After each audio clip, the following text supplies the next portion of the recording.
आम भाषा में तो बोलते हैं ना, ये सत्संग करा रहे, चलो भजन कर लो, कीर्तन कर लो, भगवान का नाम स्मरण कर लो, ये सत्संग।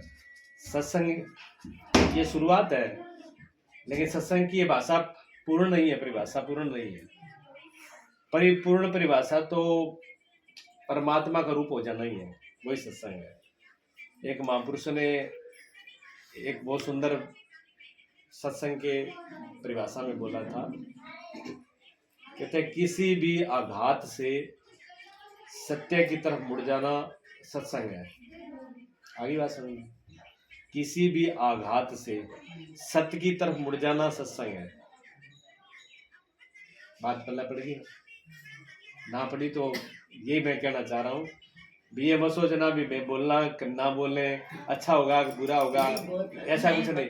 आपके अंदर जो भाव आए, जो आपको लगे, अगर मेरी बात समझ में नहीं आ रही या कोई शब्द समझ में नहीं आ रहा, आप मेरे को बोल सकते हो, क्योंकि मेरा बोलना तभी सार्थक है, तभी सही है जब आपकी समझ में आता हो, आपके विचार में मिलता हो। जहाँ आप कुछ और चाह रहे हो, मैं कुछ और बोल रहा हूँ।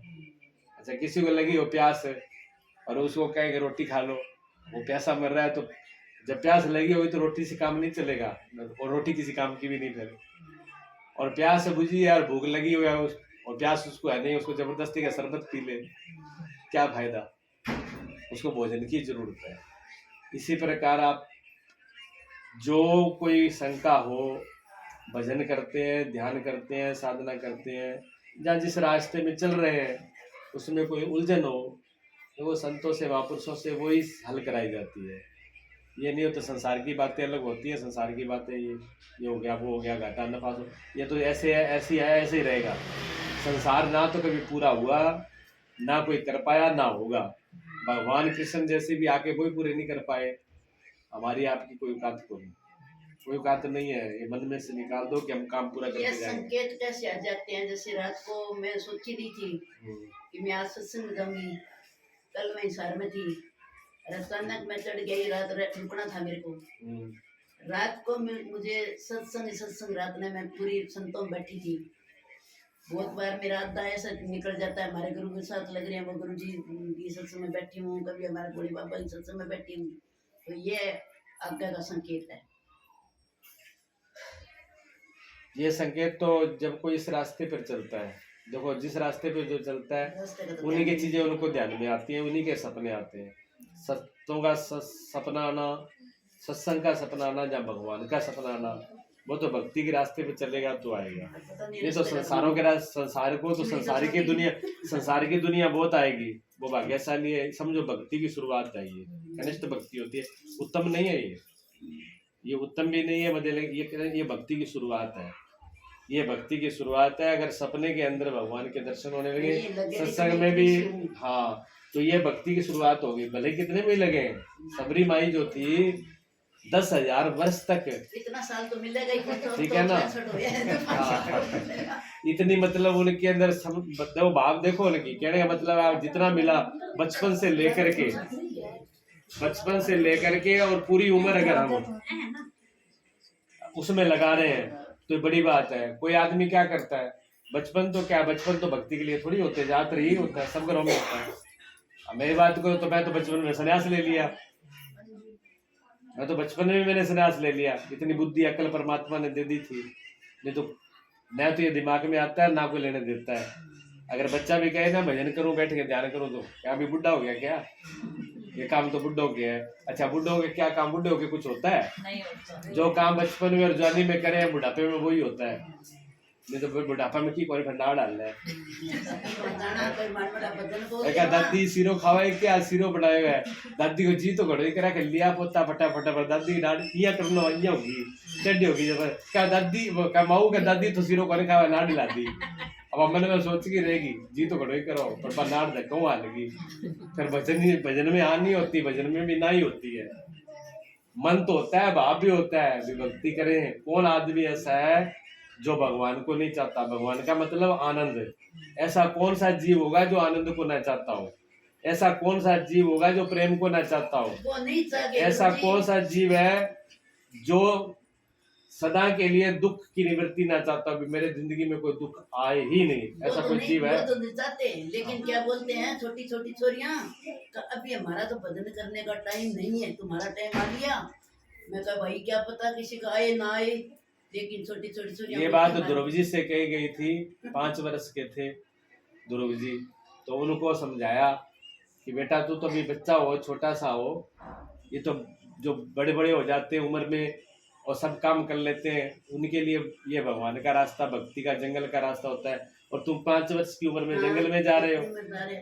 तो देखो कितना भगवान के उसके अंदर कितनी दिमाग था, कितने उन्होंने क्या कहा, लकड़ियां रखी, लकड़ी रखी तो उन्होंने कहा कि देखो माँ, इसमें आग लगाते हैं तो पहले मोटी वाली लकड़ी जलेगी कि छोटी वाली जलेगी?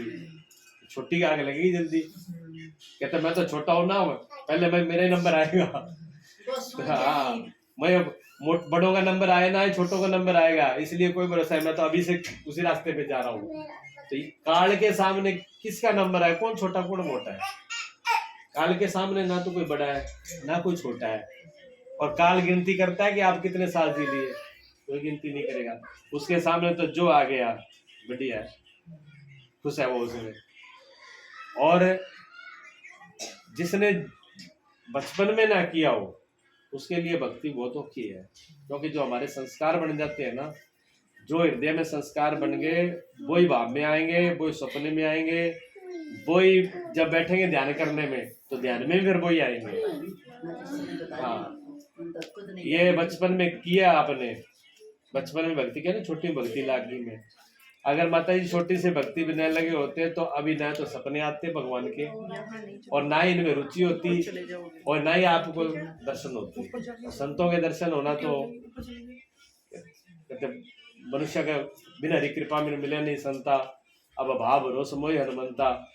हनुमान जी को विष्णु जी कहते हैं कि जब उनकी कृपा बगैर तो संतों के दर्शन कहाँ है, दर्शन होते नहीं। जागते सपने की छोड़ो, जागते में ही नहीं होते, सपने में तो जाग होती बेहोशी होती है, पता ही नहीं होता कहाँ क्या हो जाती है। और जो सपने में ही जो लाभदायक होते हैं, और वो अगर जीवन में आ जाए, सच में ही आ जाए, सपने की नदी में नहा ले तो प्रसन्नता होती है। और मैं आपको देखा नहीं, सचमुच रात को मेरे को सपना लग जाता है भी, मतलब जो रहते हैं वो तो आते आते हैं। अच्छा, जो मैंने रात को कोई संत को देखा नहीं, वो संत थे, अब मेरे को क्या पता, क्यों नए नए संत बैठे हैं। देखो ये होता है, ये भक्ति का प्रभाव, भगवान का ये संकेत होता है। इन्होंने हमको देखा नहीं, मैंने भी इनको जाना नहीं। अच्छा, मेरे को एक ही भाव था कि माता जी भजन बोलेगी, 20 जने बैठी हो, 20 जनों के अंदर मुझे सिर्फ पता था कि माता जी भजन बोलेंगी और कोई ना, इसलिए मैंने इनको और किसी को नहीं बोला। मैं कोई बोल सकता, मैंने माता जी का मैं आप भजन बोल लो, ठीक है ना। जानते तो किसी को नहीं, पर जो अंदर बैठा वो सबको जान रहा है, उसी ने जो वो है वो सबका मालिक है, सबके अंदर है, वही बताता है। उन्होंने संकेत दे दिया कि सुबह मिलेंगे आपको, आपका सत्संग होगा। कितनी उनकी कृपा है परमात्मा की। हम गए, अपने जीवन की कुछ ऐसी बातें होती हैं। देखो, द्वारका जी जाना था, मेरे साथ में 8-10 लड़के थे जवान, और दोस्त संत थे, वो दूसरी जगह। तो हम रुके जूनागढ़ में रुके, तो ऊपर किनार पे घूमे आए। सुबह जल्दी उठे तो अब ये 10,000 सीढ़ी है, 10,000 सीढ़ी। मैं पहली बार गया था, मैं 10,000 सीढ़ी है आगे, तो क्या चलना है क्या गुरुजी, आप चलोगे तो फिर हम भी चलेंगे। मैंने कहा अगर मैं नहीं जा रहा हूँ तो ये बच्चों की हिम्मत नहीं पड़ेगी, तो मैंने चलो भी चलेंगे सब लोग, हम भी चल दिए साथ में। अच्छा, मेरे को एक उसका मतलब थोड़ा ज्ञान था कि जब ऊंचा चढ़ना हो ना, ताकत लगा के ना चढ़ो, भाज के ना चढ़ो, बिल्कुल बड़े बड़े प्यार से, कीड़ी की चाल से, कछुए की चाल से, कीड़ी की चाल से, कछुए की चाल से, आराम आराम से एक एक पैर रखते जाओ, ना काल करो, ना उतावला करो, ना घबराओ। सुबह जल्दी हमें उस चाल से शुरुआत कर दी मैंने।